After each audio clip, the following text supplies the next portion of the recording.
कहानी की शुरुआत होती है आज से कई सौ साल बाद भविष्य में, जब फॉर्मिक्स नाम के अजीबोगरीब जीवों ने भयंकर हमला करके करोड़ों इंसानों को खत्म कर दिया था। आखिरकार मेजर नाम के एक पायलट ने अपने प्लेन को फॉर्मिक्स की स्पेसशिप से टकराकर अपनी जान दांव पर लगा दी और अपनी जान का बलिदान देकर पृथ्वी को बचा लिया। इसके 50 साल बाद हम देखते हैं कि इंटरनेशनल फ्लीट नाम की एक जगह पर बच्चों को ट्रेनिंग दी जाती थी ताकि वो आगे चलकर होने वाले हमलों में फॉर्मिक्स से पृथ्वी की रक्षा कर सकें। इन बच्चों को युद्ध की गेम्स के जरिए ट्रेनिंग दी जाती थी और सबकी गर्दन पर एक मॉनिटर लगा था जिसके जरिए उनके स्किल्स पर नजर रखी जाती। इन बच्चों में से सबसे अच्छा खिलाड़ी था एंडर, जिसकी स्किल्स इतनी जबरदस्त थी कि बाकी बच्चों को लगता था कि वो चीटिंग से जीता है, मगर एंडर ने कभी इस बात का जवाब नहीं दिया। कर्नल ग्राफ्ट को यकीन था कि एंडर ही आने वाले समय में उनका हीरो बनेगा, लेकिन मेजर एंडरसन अब भी इससे पूरी तरह सहमत नहीं थी, क्योंकि उसके मुताबिक उन्हें स्किल्स के साथ साथ एक लीडर की शख्सियत भी चाहिए थी।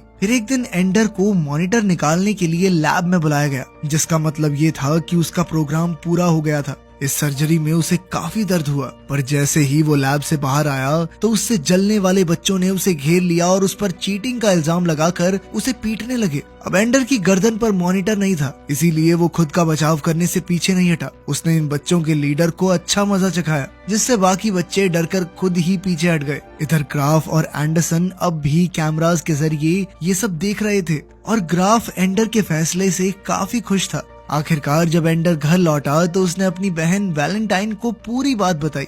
बाद में डिनर के दौरान एंडर के माँ बाप ने उसे समझाया कि उसने अपना बचाव करके कुछ गलत नहीं किया। तभी अचानक ग्राफ और एंडरसन उसके घर आ पहुंचे। फिर उन्होंने एंडर से कुछ सवाल पूछे और आखिरकार उन्होंने कहा कि एंडर टेस्ट में पास हो चुका है। उसने उन लड़कों को अपने बचाव के लिए मारा था, न कि इसलिए कि उसे